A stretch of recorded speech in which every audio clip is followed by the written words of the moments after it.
to study one of the most precious books in the New Testament.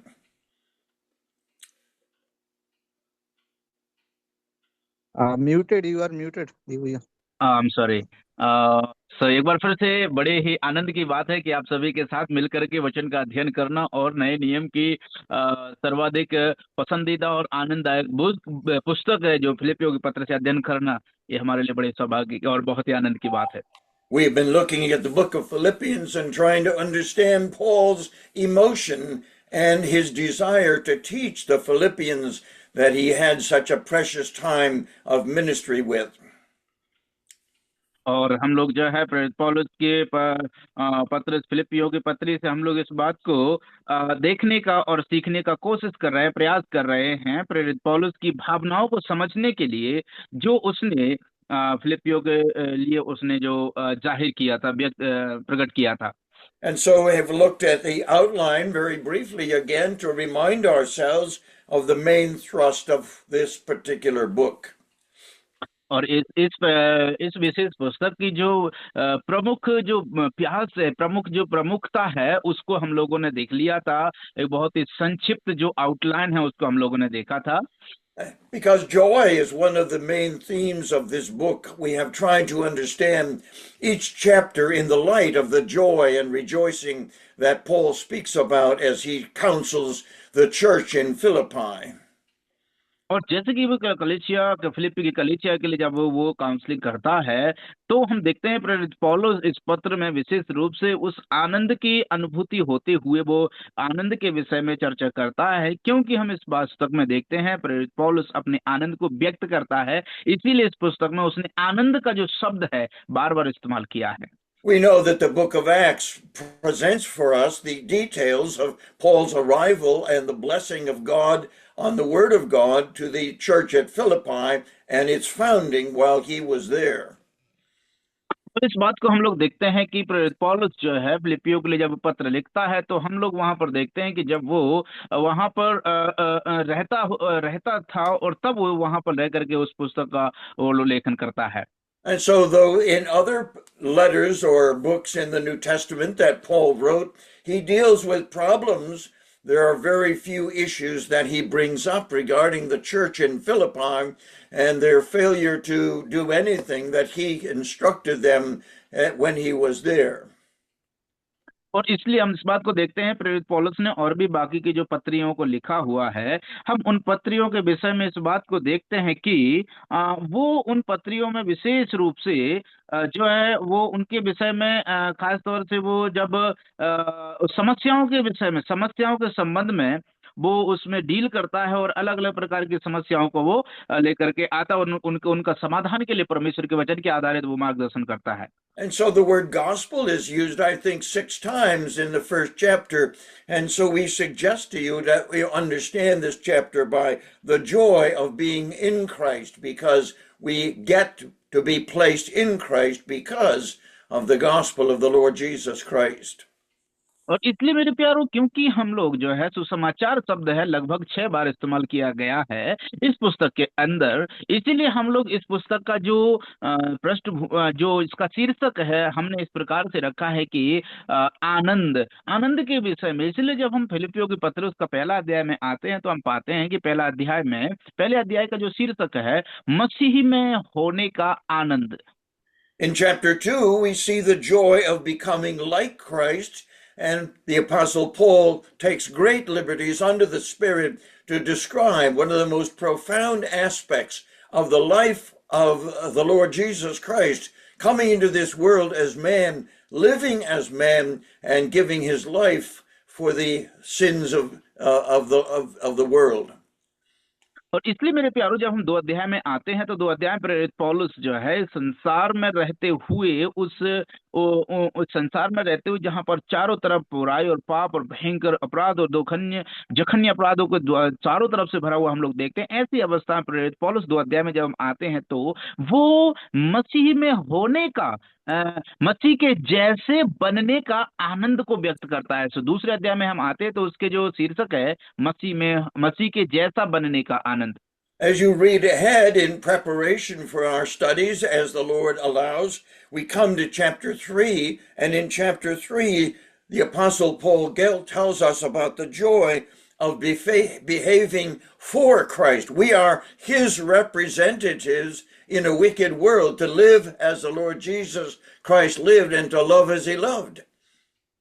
और इसलिए क्योंकि हम लोग मसीह के जो है इस दुनिया में प्रतिनिधित्व करने वाले हैं, प्रतिनिधि हैं, तो इसलिए जब हम 3 अध्याय में आते हैं तो मसीह के लिए व्यवहार करने का जो आनंद हमें महसूस होता है, जब हम चारों तरफ बुराई को देखते हैं, ऐसे में हमें ये आवश्यक होता है कि हम लोग मसीह के लिए व्यवहार करें। And as you progress through the book of Philippians, you realize chapter 4 comes to conclude the book and reminds us of the bounty of joy from Christ. And Paul lists for us many of the aspects of provision that God gives to us in the Lord Jesus Christ in order that people might see Christ in our behavior and in our conduct and be drawn to believe in him as their Savior. और इसलिए जब हम अध्याय 4 में आते हैं तो हम देखते हैं प्रेरित पौलुस अध्याय 4 में इस पुस्तक को वो कंक्लूड करता है, अंत करता है, और अंत में हम देखते हैं कि हम विश्वासी प्रभु के लोग होने के नाते हमारे जीवन में हम जो प्रभु के लिए काम करते हैं या प्रभु के लिए हम लोग जब प्रभु में रह करके प्रभु के जैसा प्रभु के लिए जब हम कार्यों को करते हैं, तब हम अंत में जब हमारे जीवन में परमेश्वर के जब आएंगे तो हमें क्या मिलेगा? परमेश्वर की ओर से बहुतायत का जो प्रतिफल है वो मिलने वाला है। And so chapter 2, which is where we are in our study, has been divided up into 6 different sections, and we are looking at the 4th one, which is called the exhibition of Christ-likeness. और इसलिए हम लोग जब हम आते हैं अध्याय 2 में, तो 2 अध्याय में जब आते हैं तो हम लोग 2 अध्याय में आने के बाद हम इस बात को समझ पाते हैं, इस बात को देख पाते हैं कि वो उस 2 अध्याय को हम लोग जहां पर अध्ययन कर रहे हैं उसको 6 भागों में विभाजित किया गया है। सो हम लोग 2 अध्याय में अभी जहां पर हम लोग निकल के आए हैं वो है यीशु मसीह के उस दया का प्रदर्शन।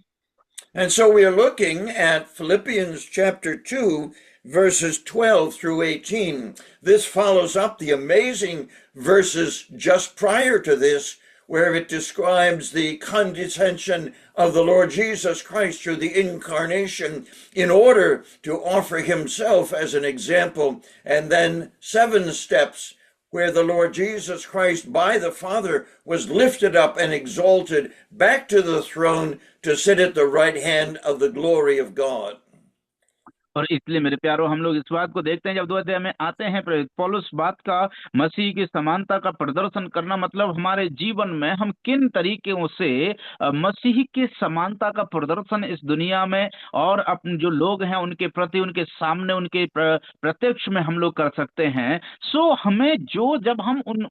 जो कार्यों को जो प्रभु की ओर से हमें मिलने वाली आशीषें हैं, जब हम लोगों के सामने प्रदर्शन करते हैं उनका, तब हम उस मसीह के समान बनने का उस आनंद को हम लोग अनुभव कर पाते हैं। And so let's read Philippians chapter 2, verses 12 through 18, and listen carefully as God speaks to us about our responsibility, which was the same as the Philippians, to obey and to carry out the life of the life of Jesus in our mortal flesh. और इसलिए मेरे प्यारो हम लोग आइए जो है इस पुस्तक को हम लोग पढ़ लेते हैं, फिलिपियों की पत्री, उसका हम लोग जब 2 अध्याय का हम लोग पढ़ेंगे, विशेष रूप से 2 अध्याय का 12 से लेकर के 18 तक, फिलिपियों की पत्री 2 अध्याय का 12 से 18 तक हम लोग पढ़ेंगे, और हम लोग उस वचन को हम लोग आगे बढ़ेंगे आज के वचन में। सो शैल आई रीड? ओके, जहां पर लिखा हुआ है, इसीलिए हे मेरे प्रियो, जिस प्रकार तुम सदा से आज्ञा मानते आए हो, वैसे ही अब भी न केवल मेरे साथ रहते हुए पर विशेष करके अब मेरे दूर रहने पर भी डरते और कांपते हुए अपने अपने उद्धार का कार्य पूरा करते जाओ, क्योंकि परमेश्वर ही है जिसने अपनी स्वेच्छा निमित्त तुम्हारे मन में इच्छा और काम दोनों की बातें करने का प्रभाव डाला है। सब काम बिना कुड़कुड़ाए और बिना विवाद के किया करो, ताकि तुम निर्दोष और निष्कपट होकर टेढ़े और हठीले और विकृत लोगों के बीच परमेश्वर की निष्कलंक संतान बने रहो, जिनके बीच में तुम जीवन का वचन लिए हुए जगत में जलते दीपकों के समान दिखाई देते हो, कि मसीह के दिन मुझे घमंड करने का कारण हो कि ना मेरा दौड़ना ना मेरा परिश्रम करना व्यर्थ हुआ। यदि मुझे तुम्हारे विश्वास के बलिदान और सेवा के साथ अपना लहू भी बहाना पड़े तो भी मैं आनंदित हूँ और तुम सबके साथ आनंद करता हूँ। वैसे ही तुम भी आनंदित हो और मेरे साथ में भी आनंद करो। And verse 12 is so then my beloved, as you always obey, not only in my presence, but now much more in my absence. Work out your own salvation with fear and trembling. For it is God who is working in you both to will and to work for his good pleasure. To all things without complaining or arguing. Act in this way so that you may become blameless and pure, children of God without blemish. Act in this way so that you may shine as lights in the world, in the middle of a crooked and depraved generation. Hold on to the hold on to the word of life, so that on the day of Christ I may boast that I did not run in vain or labor in vain. But when if I am being poured out as an offering on on the sacrifice and service of your faith, I am glad to rejoice with you all. In the same manner, you also should be glad and rejoice with me. Yes. Thank you very much. It's a wonderful passage of scripture. And if we can open our ears to realize that God himself is speaking to us, he is speaking to us as Father, as our Father, and we are responding and listening to him, as the text says, as the children of this Father, and it's made possible through the work of the Lord Jesus Christ. और इसलिए मेरे प्यारो, हम लोग देखिए कितना अद्भुत ये भाग है जिसको आज हमने पढ़ा है। और ये जो वचन इस प्रकार से बात करता है जैसे मानो एक पिता अपने पुत्र से और पिता पुत्र जो है उसकी सुनता हो। इस प्रकार से इस विभाजन को हम लोग इस भाग को पढ़ते हैं। और एक आत्मिक पिता जैसे अपने आत्मिक पुत्रों को लिए निर्देशित करता है और कैसे उन्हें व्यवहार करना चाहिए, उसके विषय में, उसके आनंद को, उसकी चाहत को हम लोग, उसकी पुकार को हम लोग देख सकते हैं। And so the Apostle Paul begins our section from verses 12 through 18 to remind us that there is progress that is necessary in our salvation. It's a work of a moment, but it continues on day by day, every day in our lives as we grow up into the fullness of the stature of the Lord Jesus Christ. और यद्यपि हम देखते हैं कि यह जो वाक्यांश है वो हमारे जीवन के लिए हम जीवन के लिए आवश्यक है उद्धार के साथ। लेकिन जब हम मसीह के लिए अपने इस दिन प्रतिदिन के जीवन में जब हम आगे बढ़ते चले जाते हैं तो यह हमारे लिए प्राथमिकता का चरण बन जाता है कि हम अपने जीवन में मसीह के लिए उसमें आनंद रहने का और उसके लिए हमें काम करने का जो अवसर मिल जाता है, और जिसमें हमें आनंद के साथ में उस कार्य को करना जरूरी है। And so we can ask questions of ourselves if we're going to glean the lessons that God has for us and realize that every encounter we have with the Word of God is an opportunity to grow in grace and in the knowledge of the Lord Jesus Christ. और इसलिए जब हम इस वचन में आते हैं तो जब हम परमेश्वर के वचन से उन बातों को जो हमारे लिए परमेश्वर ने रखा है, जब हम उनको बीनना चाहते हैं, हम उन्हें बटोरना चाहते हैं, तो ये हम अपने आप से जो है एक सवाल पूछें, जिसके लिए परमेश्वर, जिस आनंद के लिए परमेश्वर ने मुझे और आपको बुलाया है, वो हम उसमें कैसे बढ़ पा रहे हैं। There are many people that look at salvation as just a one-time transaction of God taking us out of death into life, out of darkness into light. But in fact, the work of salvation is not only begun at that point, but it is to continue until the day we see the Lord Jesus Christ face to face. और मेरे प्यारों, ये जो उद्धार का कार्य है, ये उद्धार का कार्य ऐसा नहीं है कि हमने उद्धार कर लिया वो इसी दिन समाप्त हो गया। वरन ये उद्धार का कार्य बड़े आनंद के साथ में हर एक विश्वासी के लिए बड़ी प्रेरणा का कारण तब बनता है जब वो इस बात की खोज में कि उद्धार का कार्य यीशु मसीह के आगमन के, यीशु मसीह के दिन तक, आने के दिन तक वो लगातार चलता रहेगा और तब तक उसे पूरा करना ही पड़ेगा और करना ही चाहिए। And so we must ask ourselves as we stand in front of the Word of God, as James reminds us, that we are to look at ourselves, we're to look at Christ, see the difference, and make corrections in our behavior, in our conduct, as a result of our thinking, so that we grow into Christ likeness. और इसलिए प्रेरित पौलुस हमें इस प्रकार से सवाल उठाने के लिए, सवाल करने के लिए हमें प्रेरित करता है कि हम अपने आप से सवाल पूछें। हम अपने आप से इस बात को सवाल पूछें कि जब हम मसीह के सामने खड़े होंगे तो किस आनंद के साथ में, हम मसीह के साथ में जब उस उद्धार के कार्य को पूरा कर पाने के विषय में हम अपने आप से एक सवाल पूछना है। As we traveled in this country, particularly, we've had the opportunity to come back to various gatherings of the Lord's people and come back again some 4 or 5 years later. And we're amazed that they're saying the same thing in their prayers. They're offering the same thoughts in their contemplation. And there seems to be no growth in grace, no greater understanding of the blessings of their salvation or the importance of applying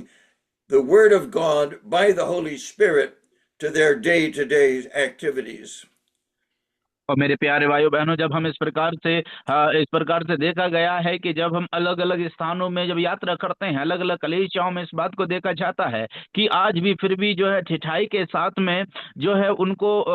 मतलब इस प्रकार से वो उन्हीं बातों को repeat करते रहते हैं, दोहराते रहते हैं, और उनको मानो इस प्रकार की आदत सी पड़ गई हो, लेकिन उनके जीवन में कोई भी ग्रोथ नहीं होता, कोई भी उन्नति नहीं होती है। सिर्फ उन्हीं बातों में उलझे रहते हैं और उन्हीं बातों को दोहराते रहते हैं, लेकिन उनके जीवन में उन्नति का कारण कुछ भी नहीं बन पाता है। और इस प्रकार से हम आज वर्तमान में अधिकांश जगहों पर इसी प्रकार से हम लोग होते हुए देख रहे हैं, लेकिन वहां पर कोई ग्रोथ नहीं हो पा रहा है। And the Apostle Paul, as we read in others of his epistles, reminds us that he presents our responsibility as a runner who must run the long race and finish to the glory of God the Father.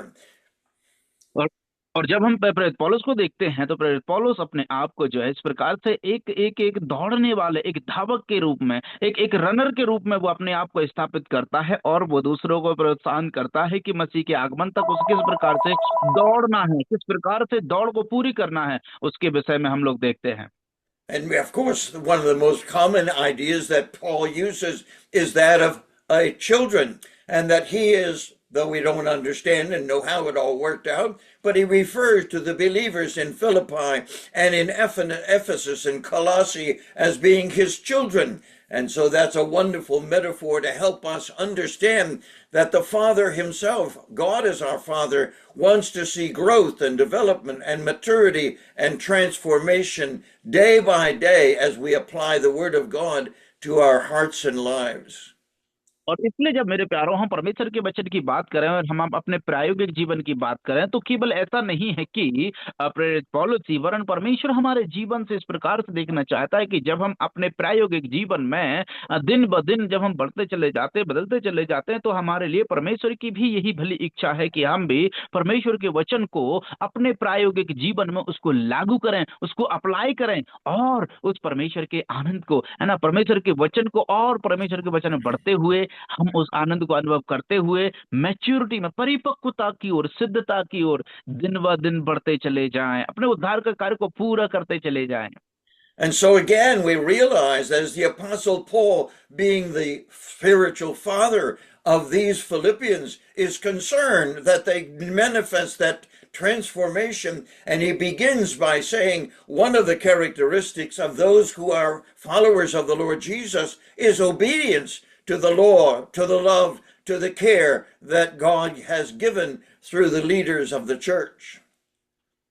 और इसलिए मेरे प्यारों, ये परमेश्वर का वचन जब हम इस प्रकार से आगे बढ़ते हैं, तो सबसे पहली बात है पौलुस बात को स्मरण दिलाता है कि जो लोग, जो परमेश्वर के उद्धार पाए हुए लोग हैं, उन लोगों के जीवन में प्रेम, व्यवस्था और परमेश्वर के नियम, कायदे, कानून जो परमेश्वर का वचन में लिखे गए हैं, वो परमेश्वर के लोगों से जो उद्धार पाए हुए हैं उनके जीवन में वो लागू होता है। किसके लिए? आज्ञाकारिता के लिए, कि वो उस वचन को जो सुन रहे हैं, है ना, उद्धार का हो या फिर प्रेम का हो या फिर आज्ञा जो भी व्यवस्था का हो, जो परमेश्वर के वचन में दिया गया वो आज्ञाकारिता का विषय बन करके उभर करके आता है, जो प्रायोगिक जीवन में एक विश्वासी को पालन करना अनिवार्य होता है। And so we ask, what is the main characteristic that the Apostle Paul is concerned about? And the answer is obedience.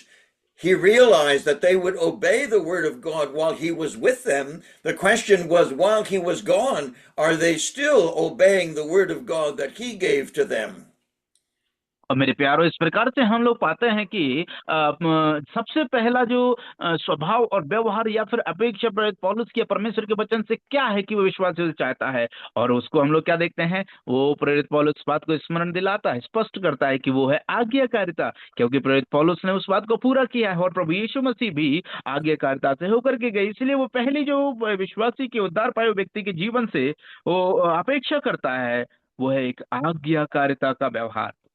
Obedience is a very measurable experience in the exchange between, for instance, parents and children. There are many times where the father or the mother says to his children, you must do this, and he would urge them to obey. And God has done the same thing. The Lord Jesus reminded the disciples in the upper room discourse, if you love me, keep my commandments. और इसलिए मेरे प्यारो, हम लोग इस बात को देखते हैं कि परमेश्वर के वचन में खास तौर से आज्ञाकारिता के विषय की जब हम चर्चा करते हैं तो सबसे पहले आज्ञाकारिता के विषय में हम लोग बच्चों और माता पिता के बीच में हम लोग देखते हैं। हर एक माता पिता हर अपने बच्चों से इस प्रकार से अपेक्षा करते हैं और इस प्रकार से उन्हें स्मरण दिलाते हैं और उनसे कहते हैं कि तुम्हें ये करना चाहिए, तुम्हें ये नहीं करना चाहिए, तुम्हें ऐसा करना चाहिए। और ठीक वैसे ही वो अपेक्षा करते हैं कि वो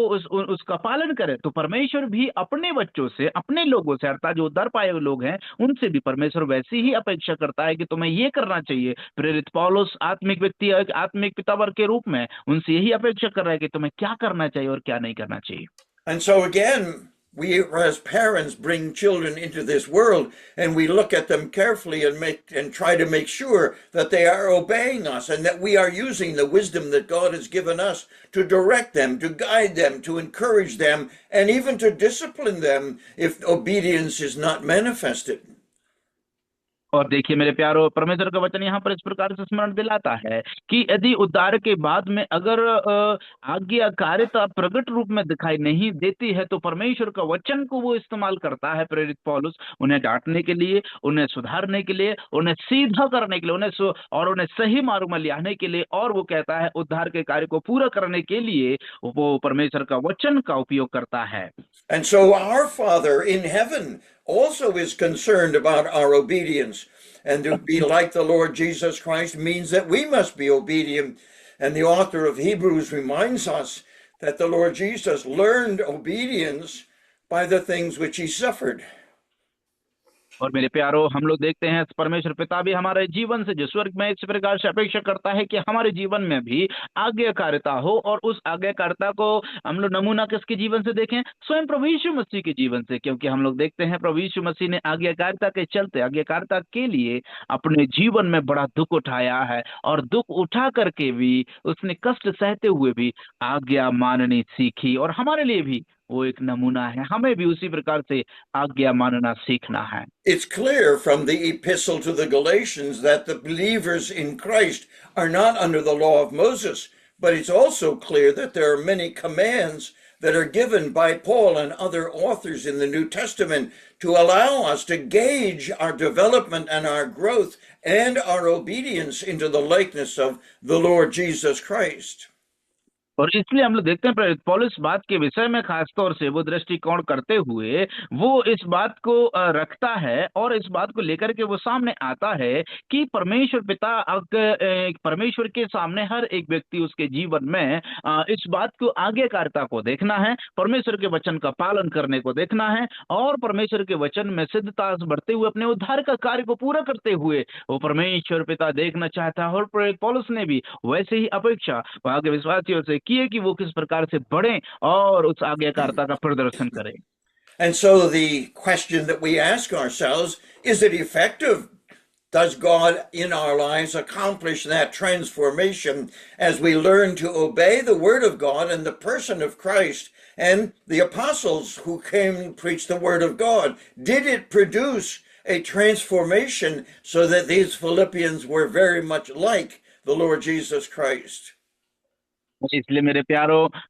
एक सवाल जो हम अपने अपने अपने आप से और इस प्रकार से पूछे कि क्या उन्होंने परमेश्वर के वचन का पालन किया? क्या फिर परमेश्वर जो प्रेरित पौलुस ने कहा उन्होंने उद्धार के कार्य को पूरा किया? क्या वो परमेश्वर का वचन उनके जीवन में पूरा हुआ? जो आज्ञाएं परमेश्वर ने दिया है या प्रेरित पौलुस ने उनके जीवन से अपेक्षा की है, क्या उनके जीवन में कोई प्रतिफल प्रकट हुआ है? And so not only is Paul interested in the obedience of his disciples, his friends in Philippi, he also wants them to understand that God is involved and it's the operation of God that is taking place in their lives and our lives as we respond in obedience to the Word of God. God is operating in your life. और मेरे प्यारे भाइयों बहनों, जब हम प्रेरित पौलुस की अपेक्षा को देखते हैं तो प्रेरित पौलुस की अपेक्षा क्या है कि वो विश्वासी वहां के फिलिप्पी के लोग इस बात को समझना है कि परमेश्वर है जो उनके जीवन में कार्य कर रहा है, और उस कार्य को प्रगति या उस कार्य को प्रारंभ या उस कार्य को पूरा करने के लिए जो प्रयास जो किया जा रहा है, प्रेरणा जो दी जा रही है और अगुवाई जो की जा रही है, वो परमेश्वर है उसको करने वाला है, कोई और नहीं है, कोई मनुष्य नहीं है। इसीलिए वो इस बात की अपेक्षा वहां के विश्वासियों से वो करता है कि जो काम तुम्हारे अंदर आज्ञाकारिता का है, अपने उद्धार का कार्य है, वो करने वाला, उसको शुरुआत करने वाला, उसका संचालन करता कौन है? परमेश्वर है, जो उसके जीवन से चाहता है। Not only does the Apostle Paul use various metaphors to help us understand that, like he tells Timothy to run, and he tells us that we are workmen, but there is also the wonderful picture that is given to us in these words, sort of a secret thought that is brought out by the words, work out your salvation. And that working out is like an agriculture, like a farmer working out of the field, a wonderful production in order that he might have something to eat and something to sell from his garden.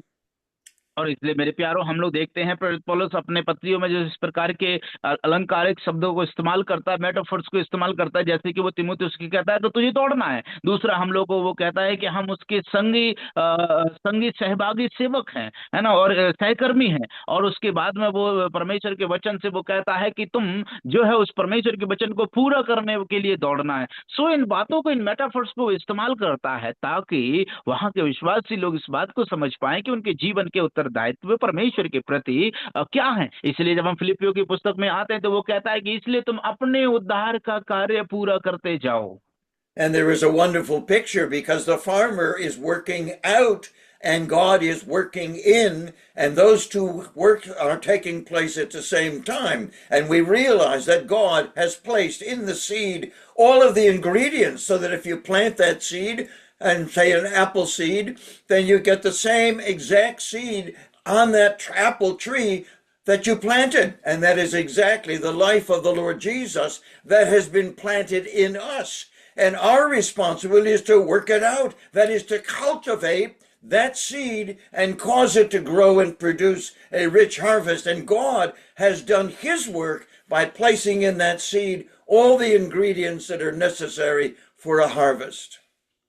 और इसलिए मेरे प्यारो, हम लोग इस बात को देखते हैं, बड़ी अद्भुत बात है। देखिए यहाँ पर किसान क्या करता है, किसान बाहर जाकर के खेतों में काम करता है, लेकिन परमेश्वर क्या करता है, अंदर हमारे काम करता है, क्योंकि परमेश्वर ने कहा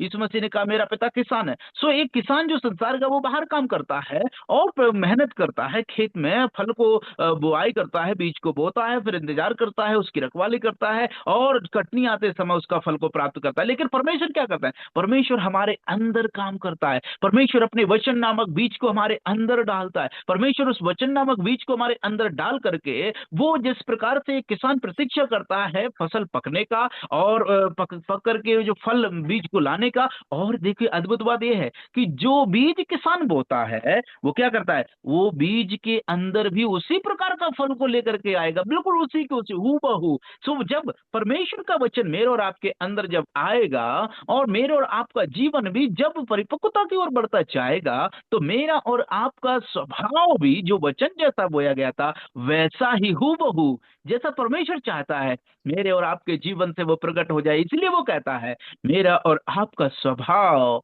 उसके जैसा होना, मेरा और आपका उद्धार का काम को हमें पूरा करते जाना, ताकि हम उसके जैसा, जो बीज उसने हमारे अंदर बोया है, हमारा स्वभाव वैसा ही बदलता जाए, वैसा ही प्रकट होने पाए।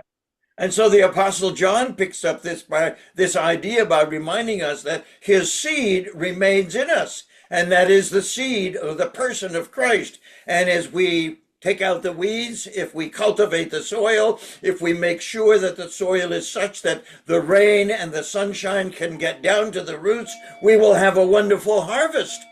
But that is a harvest of Christ likeness, because every seed produces exactly the same seed. It is spontaneous. It is divinely ordered in every seed.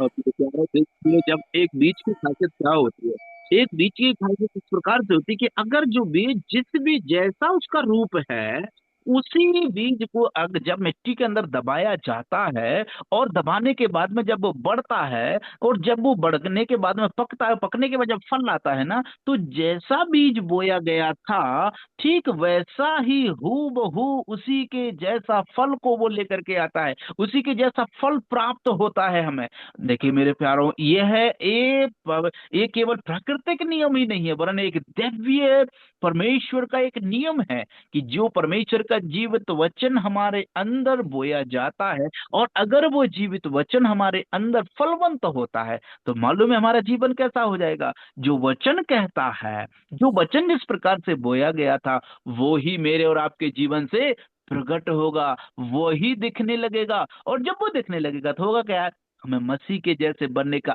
आनंद अनुभव होगा। Every farmer, whether he's a believer or unbeliever, is dependent upon God to do what he says he's doing in verse 13. It's God that works in you. And that is the work of the Creator by putting life in every seed. And that seed, watered and warmed, will produce a tree or a plant that will produce exactly the same kind of seeds, same color, same flavor, same weight, and the same capacity to reproduce through us as we preach the gospel of Christ.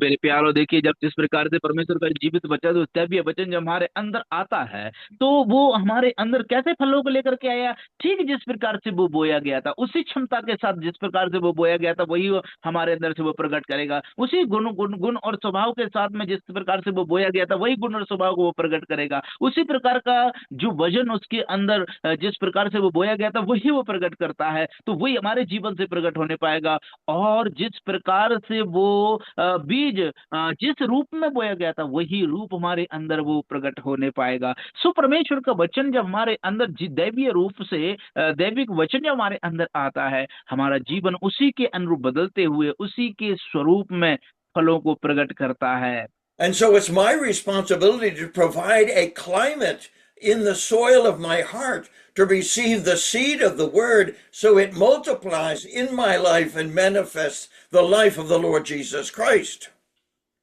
और इसलिए मेरी जिम्मेदारी यह होती है कि जो परमेश्वर का जीवित वचन मेरे जीवन में बोया गया है, उसको मैं बढ़ने दूं, और बढ़ने के साथ साथ वो मेरे जीवन में इस प्रकार से बढ़ने पाए कि वो उसके गुणों को, जिसमें वो बोया गया था, जिस रूप में वो बोया गया था, मेरे हृदय की उस मिट्टी को अनुमति मुझे देना है कि मेरे अंदर वो उसी प्रकार से फलवंत होए, उसी प्रकार से वो बढ़ता जाए जिस रूप में वो बोया गया था। लेकिन हम कई बार ऐसा होते हैं, वचन को हम सुनने के बावजूद भी कठिन हृदय, कठोर हृदय कर लेते हैं, मतलब अपने हृदय की मिट्टी को कठोर कर लेते हैं, जिसके कारण वो वचन फलवंत नहीं हो पाता है और हमारे जीवन में बदलाव नहीं आ पाता है। And so Paul then realizes that the metaphor that he's talking about is not easy. And we're not talking about driving a tractor as we would do it today. It was a very difficult time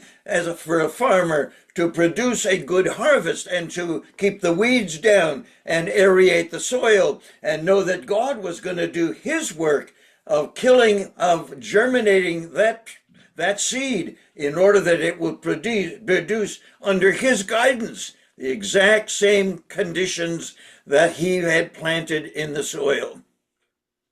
और इसलिए मेरे प्यारो, जिस प्रकार का बीज उस मिट्टी के अंदर बोया गया था, हम वो प्रक्रिया को जो है परमेश्वर को अनुमति नहीं देते हैं कि वो बीज जो है अंकुरित होने पाए। वो बीज जो है अंकुरित होकर के जिस रूप में वो बोया गया था उसी रूप में वो एक पौधा बन के बढ़े, और बढ़ने के बाद में उसी प्रकार का फल को वो प्रकट करे जिस क्षमता के साथ में, है ना, और जिस जो पुनः जीवित या पुनः जीवित करने की प्रवृत्ति जो है, या दूसरे उसी के स्वरूप में और प्रकट करने की क्षमता के साथ बोया गया था। हम देखते हैं कि वो उस ऐसा करने के लिए हम लोग कई बार अपने हृदय को कठोर कर देते हैं, मिट्टी को कठोर कर लेते हैं दिल की, ताकि वो हमारे अंदर उस प्रकार की प्रक्रिया को वो ना ले पाए और ना ही हमारे अंदर बढ़ पाए। There are certainly today a difficult time to keep the world out and to enjoy the opportunity of cultivating the person and work of the Lord Jesus Christ in our lives. And so he reminds us in the next verse that it's not easy. You have to stand out in the hot sun. You have to hoe it up. You have to water it. You have to do what you can to provide the climate where those seeds are going to reproduce. And as we look at our own life, we realize that is a temptation continually. We need to make sure that the weeds are down and that the seed has the opportunity of growing and multiplying as God ordained in every seed. और इसलिए मेरे प्यारो, जिस प्रकार से परमेश्वर ने एक बीज की प्रवृत्ति को बनाया है कि उसे जाना है, मिट्टी के अंदर पहुंचना है, और उसके बाद में उसे अंकुरित होना है, फिर उसके बाद जड़ नीचे को, पौधा तना ऊपर को बढ़ते जाएगा, और इस प्रकार से वो एक रूप लेकर के एक दिन फल को प्राप्त करता है। तो इसीलिए हमें इस बात को विशेष ध्यान होता देना चाहिए, या फिर एक किसान जिस प्रकार से ध्यान देता है कि उस बीज को बोना है, रखवाली करना है, उस बीज को पानी देना है, उस बीज को खाद बीज देना है, और उस बीज की, और जब तक रखवाली करना है तब तक वो उसी के जैसा और फल को वो प्रकट ना करे, जब तक उसी के जैसा और फल को वो देने के कगार तक ना पहुंच जाए, तब तक हमें उस वचन की या फिर उस बीज की हमें जो है रखवाली करनी पड़ती, क्योंकि वो जिस दशा में बोया गया था उसके अंदर दैवीय परमेश्वर की एक योजना है, जिस प्रकार से उसने ठहराया है उसी के जैसा फल को प्रकट करेगा। लेकिन जो हम कर सकते हैं, जो एक किसान जैसे बीज के लिए कर सकता है, वैसे हमें भी उस परमेश्वर के जीवित वचन का जो बीज है, जो हमारे अंदर बोया गया है, हमें उसके लिए उस कार्य को करना बहुत जरूरी है। And so in verse 14, the Apostle Paul tells us that there were difficulties and there were problems with carrying on the artistic work of producing a garden. And there are times we would complain. It's so hard to keep the world out. It's so hard to defeat the flesh. It is so hard to see that Satan has been defeated. और मेरे प्यारो, देखिए, जब वचन 14 में आते हैं तो यहाँ पर जो है, जो उन बातों के विषय में, उस स्वभाव को विषय में यहाँ पर दर्शाया गया है, जहाँ पर इस प्रकार से लिखा हुआ है कि मानो उस वचन को कभी कभी किसान इस प्रकार से शिकायत करता है, हे प्रभु, ये तो बड़ा कठिन है, मिट्टी बहुत कठिन है, कठोर है, और उसमें बीज को बोना और बीज को बढ़ने देना और बीज को क्या बोलते हैं, फल लाने तक जो है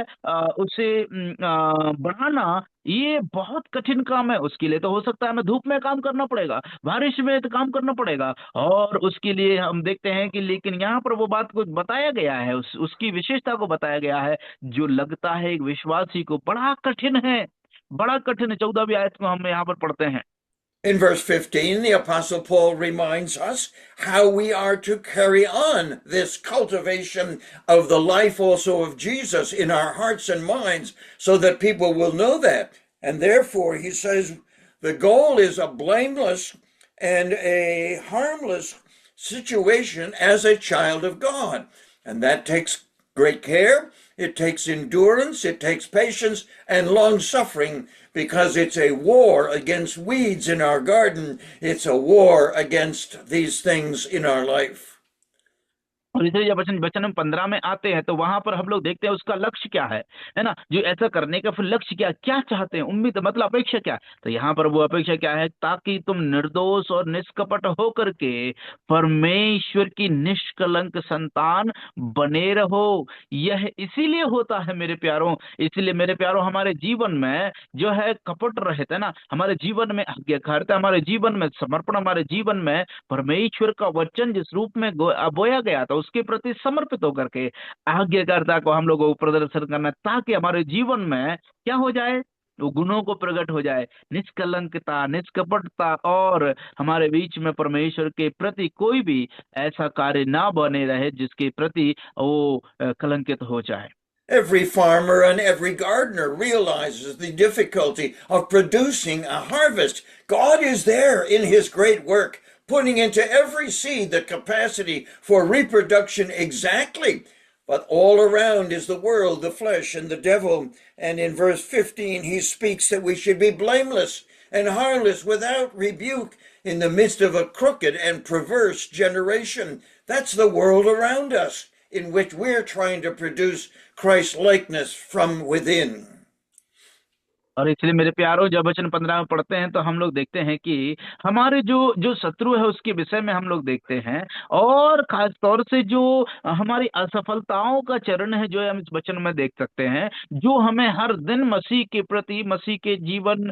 मसीह के लिए जीवन जीने के लिए हर समय चुनौती देता है। हर समय हमें जो है वो हमें हमें हमें मतलब चूक चूक करा देता है, हमारे जीवन से वो उस चीज को छीन ले जाता है जो हमें मसीह के जैसा वचन के अनुसार निष्कलंक संतान होने का, बने रहने के लिए हमें जो प्रेरित करता है, उसमें हम लोग गलती कर बैठते हैं, हम लोग चूक कर जाते हैं, और हम लोग दिन प्रतिदिन अपने जीवन में उन गलतियों को और बढ़ावा देते हैं, और अपने हृदय को कठोर करते हुए परमेश्वर के वचन के अनुरूप बदलने के लिए हम लोग तैयार नहीं हो पाते। Anyone who preaches the word of God, like Paul did in Philippi, would like purity of our salvation, the purity of the life also of Jesus that is in our mortal flesh. And therefore he tells us to be without blame, without blend, and without blemish before the Lord Jesus Christ. और इसलिए मेरे प्यारो, हम लोग प्रेरित पौलुस के जीवन से हम लोग देखते क्या हैं, प्रेरित पौलुस क्या चाहता है। प्रेरित पौलुस को हम लोग इस प्रकार से देखते हैं कि प्रेरित पौलुस की जो अपेक्षा थी कि हम लोग परमेश्वर के सामने क्या करना है, हम लोग जब परमेश्वर के सामने आते हैं तो प्रभु वो हमारे दायित्वों के विषय में वहां पर स्मरण दिलाता है, ताकि हम बिना दोष के रहें, बिना दोष के और बिना धब्बों के हम उसके सामने बने रहें। And so we realize that he says they are to be without blame, and we could blame ourselves if we're not doing the work of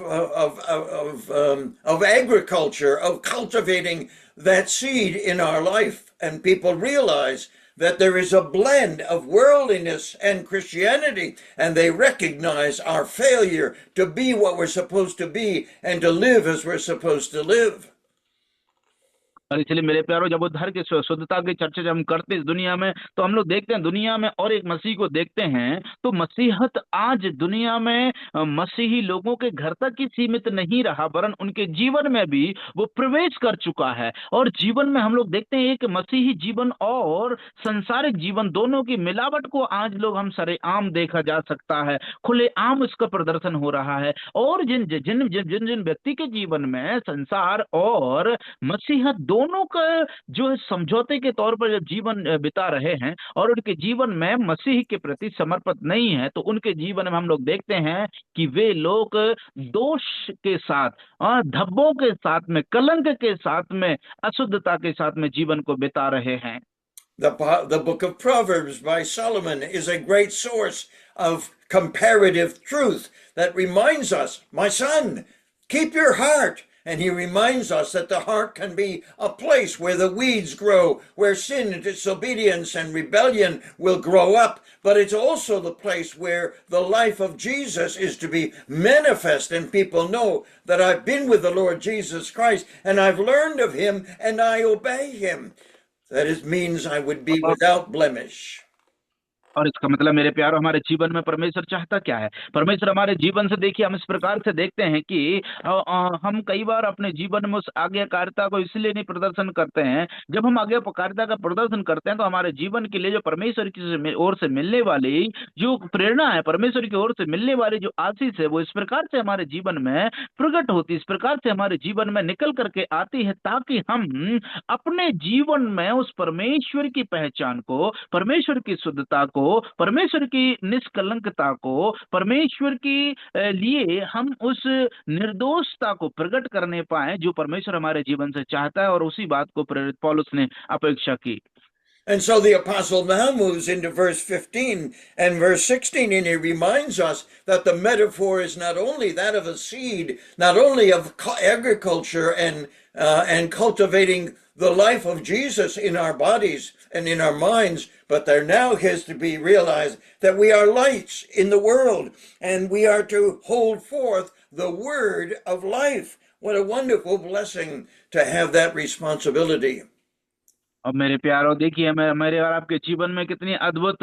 अद्भुत अद्भुत आशीष और जिम्मेदारी को परमेश्वर ने मुझे और आपको सौंपी है। वो ना केवल हमारे जीवन से संतुष्टि की बात करता है, ना कि हमारे जीवन में वो उद्धार की शुद्धता की चर्चा करता है, वरन वो हमारे जीवन से वो बिना दोष निष्कलंक रहते हुए वो उद्धार की घोषणा इस प्रकार से करता है, ताकि हम अंधकार की दुनिया में अपने जीवन में रोशनी के रूप में, रोशनियों के, है ना, चमकते हुए दीपकों की समान हम बने रहें, ताकि हमारे जीवन से प्रकट होना है। क्या होना है? महिमा, दाग लगा या कांच, हीरा या बारिश की बूंद के समान चमकते रहना है, ताकि क्या है, बारिश की बूंद के समान, बारिश की बूंद में जो प्रकाश पड़ता है ना, तो वो चमकते हुए हीरे के समान नजर आता है। तो वैसे ही हम अंधकार की दुनिया में परमेश्वर के लिए चमकते रहना, उसके लिए हम रोशनी बनना, ताकि अंधकार में पड़े हुए लोग हैं वे भी उजियाले में आ सकें। And so the apostle reminds the Philippians that they have received the Lord Jesus Christ into their life, and Christ himself reminds us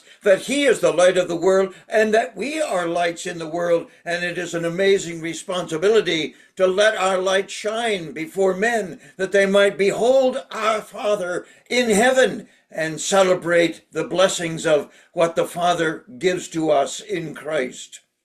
और इसलिए मेरे प्यारों, हमें, मुझे और आप, मेरे और आपके जीवन में परमेश्वर ने जो अपेक्षा किया है कि हम अपने जीवन में, जिस प्रकार से प्रभु यीशु मसीह ने कहा, यूहन्ना कहता है कि वो मैं जगत की ज्योति हूं और तुम जगत की ज्योति हो। सो हम जो जगत की ज्योति हैं, हमें उस अंधकार में चमकना है जहां पर परमेश्वर के गुण, परमेश्वर पिता के गुण उन लोगों के जीवन में प्रकट होने पाए, वो देखने पाए, ताकि वे भी उस परमेश्वर की महिमा में आनंद को अनुभव करने पाए, उस प्रभु यीशु मसीह के प्रेम को और उसके अंधकार से उजियाले में आने का आनंद को वो अनुभव करने पाए उनके जीवन में। यह निश्चित रूप से परमेश्वर की महिमा प्रकट होने पाए, और यही बात वो चाहते थे कि उनके जीवन से उस ज्योति को चमकने पाए, क्योंकि हम उस परमेश्वर जो कहता है मैं ज्योति हूं और तुम जगत की ज्योति हो, तो वो चमके ताकि हमारे गुणों को प्रकट करने पाए, और लोग हमारे गुणों को, ज्योति के उजियाले के कामों को देख करके परमेश्वर पिता जो स्वर्ग में आनंदित होने पाए।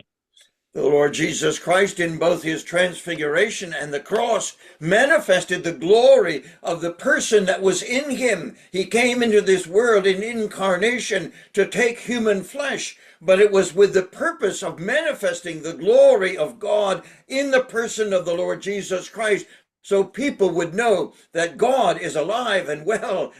in the Son, Jesus Christ.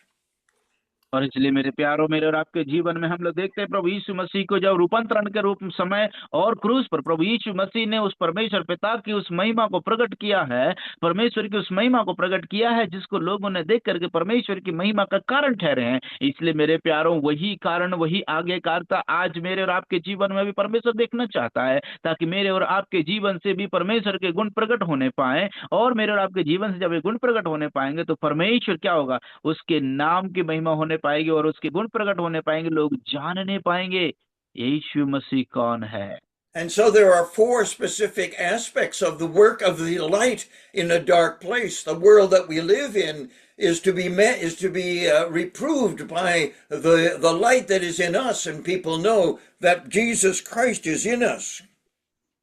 और इसलिए मेरे प्यारों, हमारे जीवन में हम कुछ मुद्दों के विषय में चर्चा करेंगे, कुछ कारणों के विषय में। सबसे पहली बात है कि जो संसार, जो अंधकार में जीवन बिता रहा है, इस अंधकार में संसार में हमारे गुण प्रकट होने चाहिए, ताकि हमारे गुणों को और व्यवहार के द्वारा परमेश्वर की महिमा प्रकट होने पाए, लोग यीशु मसीह को जानने पाए। पहली बात है। The light in us is to reveal the person and work of the Lord Jesus Christ, not only redeeming us and reconciling us, but bringing us into relationship so that we are children of God, and the likeness to Jesus Christ is manifested in order that the Father might be glorified.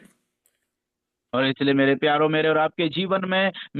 जीवन में जो ज्योति है हमारे अंदर, वो प्रकट होने पाए, ताकि उस ज्योति को देख करके लोग यीशु मसीह को पहचानने पाए, और मेरे जीवन से यीशु मसीह और यीशु मसीह के द्वारा परमेश्वर पिता की महिमा प्रकट होने पाए। The light is also to regulate our lives. When we realize that God has placed in us the light of the world and we become children of light and manifest that to the world, we rebuke them by our behavior and our priorities and how we spend our time and our money, because we belong to Christ and we are aiming at Christ likeness. और इसलिए मेरे प्यारे भाइयों बहनों, क्योंकि हम मसीह के हैं, और इसलिए हमारे जीवन में ये बात आवश्यक रूप से लागू होती है कि हम अपने जीवन को, अपने समय को, अपने संपत्ति को हम किस प्रकार से इस्तेमाल कर रहे हैं, उसका उपयोग हम किस प्रकार से कर रहे हैं, ताकि उनके द्वारा परमेश्वर के नाम की महिमा होने पाए। क्योंकि हम प्रकाश का एक और गुण यह होता है कि जो छुपा हुआ होता है वो प्रकट करता है, और यदि हम परमेश्वर की ज्योति के संतान हैं और हम ज्योति हैं, तो फिर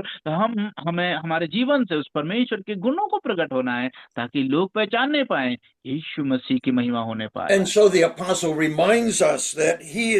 we are to hold forth the word of life. And as we move in this world, people know that we have a different designer. We have a different guide. We have somebody that regulates us in the same way that lights regulate our world.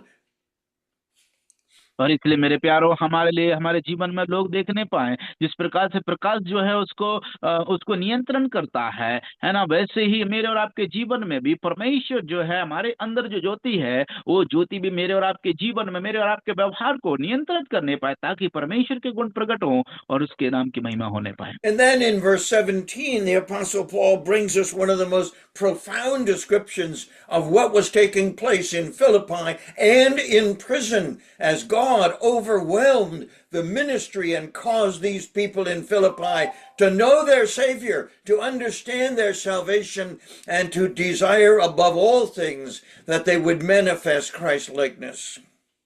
और इसलिए मेरे प्यारो, हम लोग देखते हैं वचन 17-18 में जब आते हैं, तो वहां पर पौलुस जो है एक बहुत ही अद्भुत बात की घोषणा करते हुए बलिदान की प्रस्तुति के विषय में उसकी खासियतों को बताता है। उनके जुनून का जो बलिदान है, उनका बलिदान जुनून के कारण, गरीबी के कारण, व्यक्ति के कारण और संपत्ति के कारण, सो उनके जीवन में हम लोग देखते हैं कि वो बलिदान की प्रस्तुति किस प्रकार से होनी चाहिए, जिसके द्वारा उसके गुण प्रकट हों। And so he draws a wonderful picture that we must understand, because here's the Philippian church that is receiving this letter. Here is Paul and Silas and Timothy in prison, and they meet together. That's a wonderful picture between the Philippians in Philippi with their financial gift to help Paul, and Paul with his ordination and his commission from God himself. They meet together, as it were, out in the wilderness, and there in the wilderness is a massive altar, and the Philippians are putting on that altar their money, their poverty-stricken money, and Paul is putting his life on the same altar, and both the Philippians and Paul rejoice at that sacrifice on that altar. और मेरे प्यारो, ये इस प्रकार की यहाँ पर चित्रण होता है, जहाँ पर हम लोग देखते हैं कि पौलुस जो है बंदी गिरह में है, तीमुथियुस जो है उसके द्वारा उनसे जाता है, फिलिपियों के लोग वहां पर जाते हैं, और ये दोनों लोग इस प्रकार से मिलन करते हैं वहां पर, जैसे मानो जंगल में दो लोग मिलते हैं और दो लोग मिलकर के आनंदित होते हैं, और आनंदित होने के लिए मानो एक वेदी बनाते हैं, और वेदी पर जो है वो है वहां पर बलिदान करने के लिए आनंद के कारण जो वहां पर बलिदान चढ़ाने के लिए वो लोग इस्तेमाल करते हैं। और वहां पर फिलिपियों के विश्वासी लोग मानो वो अपने समय को, अपने जुनून को, अपने कारण को, अपने गरीबी को, व्यक्तिगत कारणों को और संपत्ति को वहां पर मानो एक बलिदान के रूप में रखते हैं, ताकि दोनों लोग उस वेदी पर रखा हुआ बलि के कारण आनंदित हो सके, परमेश्वर की महिमा को वो व्यवसाय के कारण, उनके दायित्व के कारण, उनके अवलोकन के कारण आनंदित होना हम लोग देख सकते हैं। This is a wonderful picture that Jenny and I have seen in our own lives, where somebody out of totally unknown to us, but urged by the Lord to send a financial gift to us. We have no idea who they are or whatever, but they have sent something and they have put it on the altar. Their sacrifice is on the altar. God is there looking down and accepting it. we present ourselves, our time, our effort, our abilities and capacities in traveling and ministering the Word of God, we rejoice, they rejoice, and the blessing is seen as Paul receives this financial gift from the Philippian church.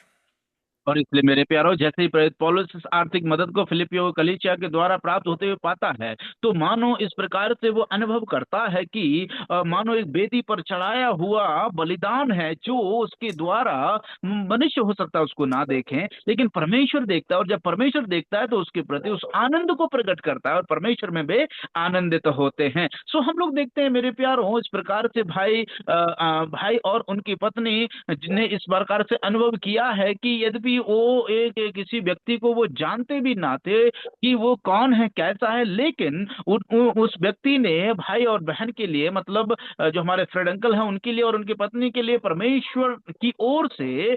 जो उस व्यक्ति ने कुछ मदद भेजी है। और उस मदद भेजना मतलब वो मानो इस प्रकार से उसने उस वेदी पर उस मदद को रख दिया है। हो सकता है वो उन्हें ना भी जानते हो, लेकिन परमेश्वर जानता है, और जब उसको ग्रहण करने के बाद में वो दोनों लोग, एक व्यक्ति वेदी पर रखना और दूसरे व्यक्ति उस वेदी पर उसे प्राप्त करने की, दोनों का जो आनंद है मसीह के द्वारा प्रकट होता है। सो प्रेरित पौलुस का आनंद को हम लोग देखते हैं, फिलिपियों ने ऐसे समय में उसके लिए बलिदान के रूप में रखा है, और उसके आनंद को वो अनुभव करता है।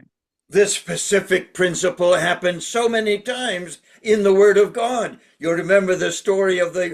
5 loaves and 2 fishes, and where this boy, out of deep poverty because his bread was made from barley, he brought his biscuits and his fish and put them on the altar, as it were, of the Lord Jesus Christ. And the Lord Jesus came with his power and capacity, picked up the bread, multiplied the fish, and the boy went on his way rejoicing, and the people were fed, and the Lord Jesus rejoiced that the glory of God was manifested in the multiplication of the fish. और इसलिए मेरे प्यारो, हम लोग देखिए उस उदाहरण को क्या हम भूल गए हैं, जहां पर एक लड़का को हम लोग देखते हैं जिसके पास 2 मछलियां और रोटियां थी। हम लोग देखते हैं कि वो रोटियां जो है ज्वार से बनी हुई थी, और उस बच्चे को हम लोग देखते हैं यीशु मसीह के पास आकर के, यीशु मसीह को वो जो उनके पास केवल वही खाने को था, है ना, वो पूरी की पूरी वो यीशु मसीह को दे देता है। और जब वो पूरी की पूरी वो यीशु मसीह को दे देता है, तब हम लोग देखते हैं कि वो बच्चा जो है वो बच्चा खुद तृप्त होता है और वापस लेकर के जाता है, क्योंकि हम लोग देखते हैं कि वो बच्चा भी तृप्त होता है और बाकी 5000 लोग भी तृप्त होते हैं, और उसमें से बची भी रहती हैं, और इस प्रकार से वो बच्चा आनंदित होकर के चला जाता है। यीशु मसीह भी आनंदित होते हैं, और परमेश्वर की महिमा वहां पर प्रकट होती है, और लोग भी आनंदित और तृप्त होकर के चले जाते हैं। सो हम लोग देखते हैं बलिदान का आनंद को, उसकी प्रस्तुति को हम लोग देखते हैं, जो परमेश्वर के सामने वो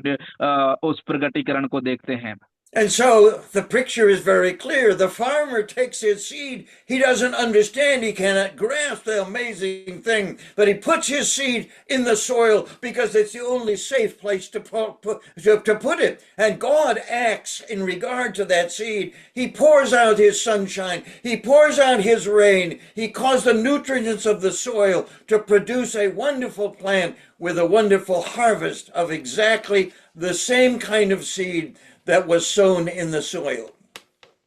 और मेरे प्यारे भाइयों बहनों, आज हम लोग इस प्रकार से देखते हैं कि एक बीज की खातिर, जिस प्रकार से एक किसान जिसके पास उस बीज को और उसको बढ़ाने के लिए उसके पास और कोई रास्ता नहीं होता है, मिट्टी में जाकर के वो दबा देता है। मिट्टी में जब वो बीज जाता है, तब वो जो है वहां पर परमेश्वर उसके ऊपर धूप, उसके ऊपर पानी बरसाता है, और उसकी जो धरती में से जो उसको आवश्यक जो रसायन है वो प्राप्त करता है, और फिर उसके रूप में वो बढ़ता है। और बढ़ने के बाद उसी के जैसा गुणों को, उसी के स्वभाव को, उसी की जैसा ताकत को, समानता को, बीज को वो और प्रकट करता है और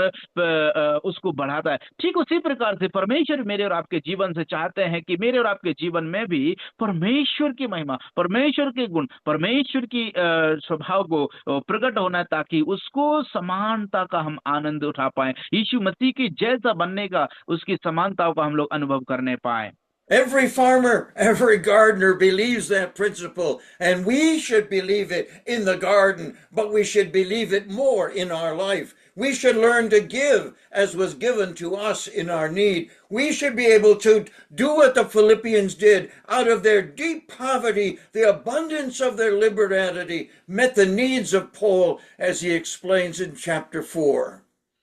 और इसलिए मेरे प्यारो, हर एक जो माली होता है या हर एक किसान जो होता है, वो इस तरीकों को या इस व्यवहार को वो स्वीकार करता है, इस प्रक्रिया को वो स्वीकारता है कि जो वो उसमें बोया जाता है वो फल लेकर के आता है, और उसी के जैसा फल लेकर के आता है, लेकिन वो बहुतायत के साथ लेकर के आता है। इसलिए मुझे और आपको सीखने का जो पाठ है वो यह है कि हम जरूरत में देना सीखें ताकि हमें भी दिया जा सके। इसलिए मेरे प्यारो, हमारे लिए एक बहुत गहरा विषय जो हमको सीखने को मिलता है कि हम भी देना सीखें, हम भी उसको जो है दबाना सीखें, ताकि जब वो पेड़ बड़ा होगा, वो बीज जब देने वाला बीज जब बड़ा होगा तो क्या होगा, उसी के जैसा फल को वो लेकर के आएगा, और जब वो फल को लेकर के आएगा तो जो जिसको दिया गया वो भी आनंदित, और हमें जब वो मिलेगा उसका भी हमें आनंद। लेकिन एक बात सीक्रेट है, उसका एक रहस्य यह है कि वो उसी के समान नहीं आता, उससे बढ़कर के वो फल लेकर के आता है। इसलिए मैं और आप अपने जीवन में जो है उस व्यवहार को, उस तरीके को अपनाएं, हम देना सीखें ताकि हमें भी दिया जा सके। And the Apostle Paul finds 2 Corinthians as a wonderful opportunity to make the comparison that I have made. Each of us can learn to give more, to give out of abundance or give out of poverty, as the Philippians did. And we need to learn to give as the Lord Jesus Christ gave. He gave abundantly, and every farmer and every gardener knows how abundant God's giving is. मेरे प्यारे भाइयों बहनों, एक किसान जिस प्रकार से और एक जो माली होता है वो किस प्रकार से इस बात को जानता है कि बहुतायत के साथ में देने का प्रतिफल क्या होता है। हम लोग इस बात को सीखते हैं मेरे प्यारे भाइयों बहनों, इस सिद्धांत को हम लोग सीखते हैं कि प्रभु यीशु मसीह ने किस प्रकार से अपने आप को दे दिया और बहुतायत के साथ में दिया, और प्रभु यीशु मसीह हमें देता क्या है, हमें वो बहुतायत की आशीष देता है। इसलिए मेरे प्यारे भाइयों बहनों, हम भी देना सीखें ताकि हमें भी बहुतायत के साथ में प्राप्त हो जाए, और यही परमेश्वर मेरे और आपके जीवन से चाहता है कि हम उस सिद्धांत को सीखें। प्रेरित पौलुस यही चाहता है कि फिलिपियों के लोग, वो विश्वासी लोग इस सिद्धांत को सीख जाएं कि जो देते हैं वो किसान के रूप में, जैसे बीज को एक बोएगा, एक बीज बोता है तो वहां से कम 10-20 बीज निकल करके आता है बहुतायत के साथ, वैसे हम भी जब देंगे हमें भी परमेश्वर बहुतायत के साथ देने वाला है। And so Paul commends the Philippians for their deep poverty, and out of that poverty they put on the altar their sacrifice of whatever financial money. And Paul comes and lays himself, as it were, upon the altar, and he said, I have lost everything for the sake of Christ, and it is a wonderful loss, and it is a blessing to the Philippians and to the Ephesians and to the Colossians. We have that same special blessing. प्यारे भाइयों बहनों, प्रेरित पौलुस इस प्रकार से वो अपने आप को समर्पित करते हुए वो कहता है, फिलिपियों ने जो है उनकी गरीबी की अवस्था में भी बलिदान के रूप में आर्थिक मदद प्रेरित पौलुस को भेजी है। इस प्रकार से उनसे कहता है कि मानो मैं जो है उस आनंद के कारण जो तुमने अपनी गरीबी की अवस्था में रहते हुए भी मेरे लिए या उस सेवकाई के लिए उन्होंने बलिदान के रूप में उस वेदी पर चढ़ाया है, वो कहता है कि मैं उसके लिए मर भी जाऊं या मेरा जीवन तुम्हारे कारण या सुसमाचार के लिए जब मैं मेहनत करते हुए कुर्बान भी हो जाऊं तो मेरे लिए है वे बड़े आनंद की बात है। और वही बात मेरे और आपके लिए भी है, मेरे और आपके लिए भी हर एक बात में परमेश्वर चाहता है कि हम भी उस सिद्धांत को सीखें और हम भी आनंदित होना सीखें, हम भी देना सीखें ताकि हमें भी दिया जा सके। And the Apostle Paul calls what the Philippians gave a sacrifice. He refers to his own sacrifice. And the word sacrifice means it costs, it's painful, it may result in blood. And we probably have any of us given financially to any ministry or any servant of the Lord or to God himself so much that it was painful for us to do it. और मेरे प्यारे भाइयों बहनों, यद्यपि हम देखते हैं कि जो कुछ भी व्यक्ति, जैसे एक किसान जानता है कि उसके जब वो देता है, बीज को डालता है, तो उसके लिए हो सकता है वो दुखदायी हो। जिस प्रकार से लोग देते हैं मसीह को, या मसीह के नाम से, या मसीह की किसी प्रकार की सेवकाई में देते समय हो सकता है वो दुखदायी होगा, लेकिन उसकी ओर से जो उसका परिश्रम व्यर्थ नहीं होता है, उसका उसका उसका देना, जो उसका दर्द और दुख है ना, वो व्यर्थ नहीं होता है। परमेश्वर पूर्वाग्रह करके उनको प्राप्त कराता है।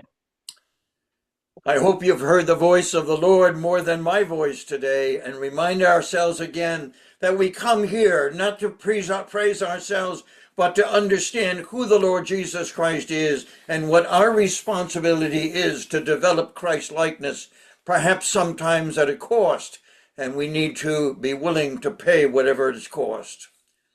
और मेरे प्यारे भाइयों बहनों, मुझे इस प्रकार की उम्मीद है कि आप लोगों ने मेरी आवाज से ज्यादा परमेश्वर की वाणी को सुना होगा, परमेश्वर के ओर से निर्देशन को पाया होगा, कि इस बात को आपने समझा होगा कि हमें जो है उस जो जरूरत में है उसके लिए हमें कोई भी किसी भी हद तक क्यों ना जाना पड़े, या फिर कितना भी नुकसान भी क्यों ना उठाना पड़े, या कितना भी दुखदाई क्यों ना हो, हमें देने की आवश्यकता है, हमें जरूरत है देने की, हमें देना सीखने की जरूरत है, ताकि जब हम दें वो दुखदाई होगा, लेकिन जब हम देंगे तो हमें प्राप्त भी उसी प्रकार से बहुतायत के साथ होता है। Thank you so much for joining us, and I hope that you'll invite your friends and your family and those around you to join as well, so that more people will appreciate and understand the Word of God and how the Holy Spirit is using it in the lives of a few people. और इसलिए मेरे प्यारों, मैं उम्मीद करता हूं कि आप लोगों ने आज के वचन को आशीष पाया है, और मैं आप लोगों से गुजारिश करना चाहूंगा कि आप अपने दोस्त, परिवारों को, रिश्तेदारों को, पड़ोसियों को और भी उनको सूचित करें, ताकि वो भी इस प्रकार से वचन को पाएं, उस आशीषों को प्राप्त करें, और उस वचन को प्राप्त करने के बाद में आशीष को पा करके वो भी परमेश्वर को धन्यवाद दे सकें, और उसके नाम की महिमा उनके जीवन में भी प्रकट होने पाए। Thank you very much. The Lord's blessing rests upon you and His Word. आमीन, आमीन। Thank you very much.